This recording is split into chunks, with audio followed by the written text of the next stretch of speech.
આમોદ જંબુસર માર્ગ ઉપર hotel decent નજીક અજાણ્યા વાહને રિક્ષાને ટક્કર મારતા અકસ્માત સર્જાયો હતો।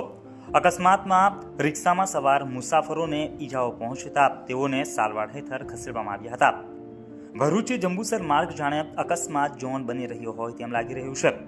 એક બાદ એક અકસ્માતોની ઘટના સામે આવી રહી છે, જેમાં અનેક નિર્દોષ લોકો મોતને ભેટી રહ્યા છે।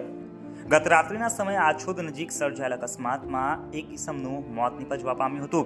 ત્યારબાદ આજરોજ સવારે 9 વાગ્યાના અરસામાં પણ નાહિર નજીક લક્ઝરી બસ અને રિક્ષા વચ્ચેની ટક્કરમાં એક ઈસમનું મોત નિપજવા પામ્યું હતું। ત્યારે 2 કલાકના ટૂંકા સમયગાળા દરમિયાનમાં જ વધુ એક અકસ્માતની ઘટના સામે આવી છે। સમગ્ર બનાવ અંગે મળેલી માહિતી પ્રમાણે વાગરા જંબુસર રૂટ ઉપર પેસેન્જરમાં ફરતી રિક્ષાને 11 વાગ્યાના સમયગાળા દરમિયાન અકસ્માત નડ્યો હતો। રિક્ષા ચાલક જંબુસર તરફથી પેસેન્જર ભરીને આમોદ તરફ આવી રહ્યો હતો। એ દરમિયાન ડિસેન્ટ હોટલ નજીક કોઈ અજાણ્યા વાહન ચાલકે રિક્ષાને ટક્કર મારી હતી, જેથી રિક્ષા પેસેન્જર સમેત રોડની સાઈડમાં ખાબકી હતી।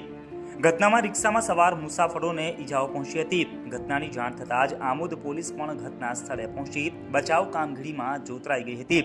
પોલીસે તમામ ઈજાગ્રસ્તોને સુરક્ષિત રીતે બહાર કાઢી આમોદની સરકારી હોસ્પિટલ ખાતે સારવાર હેઠળ ખસેડ્યા હતા। ઘટનાને પગલે આમોદ જંબુસર માર્ગ ઉપર ભારે ટ્રાફિક જામના દ્રશ્યો પણ સર્જાયા હતા। પોલીસે ટ્રાફિક નિયમન કરી માર્ગ ખુલ્લો કરાવ્યો હતો। જોકે સદનસીબે ઘટનામાં કોઈ જાનહાનિ નહીં નોંધાતા પોલીસ સહિત ઉપસ્થિત સૌ કોઈએ રાહત અનુભવી હતી।